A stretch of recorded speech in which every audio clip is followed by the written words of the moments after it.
Vítajte pri tomto videu, kde si ukážeme mince protektorátu Čechy a Morava. Protektorát Čechy a Morava bol Nemcami okupovaný štátny útvar, ktorý vznikol po Mníchovskej dohode v roku 1939 v marci a zanikol v roku 1945. Po Mníchovskej dohode sa prvá Československá republika rozpadla. Slovenská časť tiež obratá o nejaké pohraničné oblasti sa zmenila na slovenský štát. To bolo v minulom videu mince slovenského štátu. A česká časť, obraná o nejaké tie tiež pohraničné oblasti, sa zmenila na protektorát Čechy a Morava. A teda mince protektorátu Čechy a Morava sú zaujímavé tým, že sa tam razili len 4 mince, a to sú 10 halierník, 20 halierník, 50 halierník a 1 koruna. Pričom tie motívy na desiatke, 20, 50 vychádzajú z prvorepublikových mincí. Akurát, že na všetky tieto 4 mince bol použitý kov zinok. Všetky 4 sa razili zo zinku.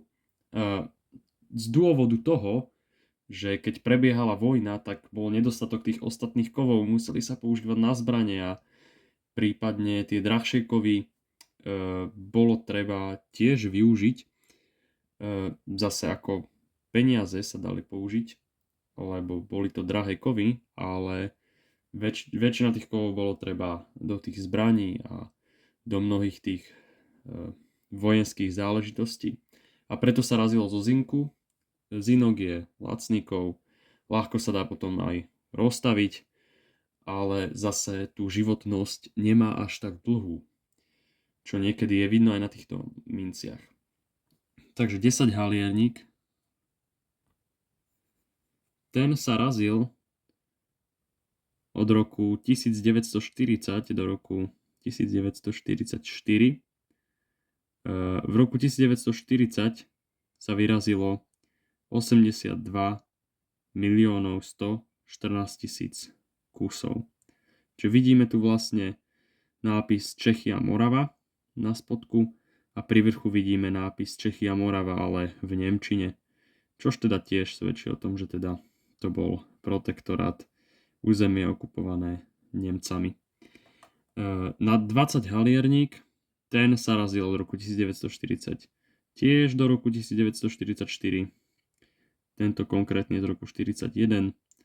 A v roku 1940 sa vyrazilo 106 miliónov 525 tisíc týchto 20. 50 halierník sa razil od roku 1940 do roku 1944.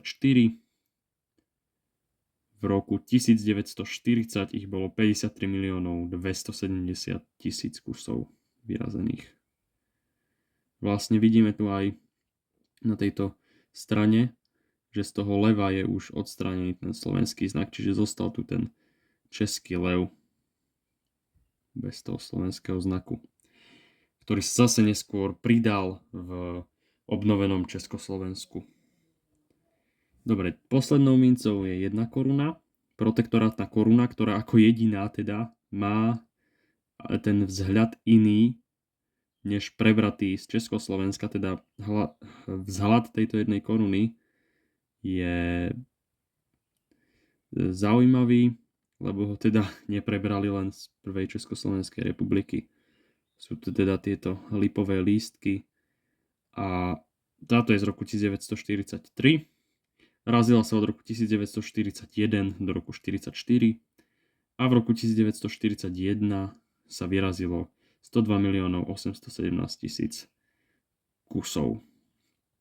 Takže toto sú vlastne všetky mince protektorátu Čechy a Morava. Je ich vážne málo. Myslím si, že aj najmenej z tých všetkých, aj v slovenskom štáte ich teda bolo viac. Ale teda ďakujem vám za zhliadnutie tohto videa a ak sa vám páčilo, tak môžete nechať aj komentár, prípadne nejaký ten like a vidíme sa pri ďalšom videu o minciach.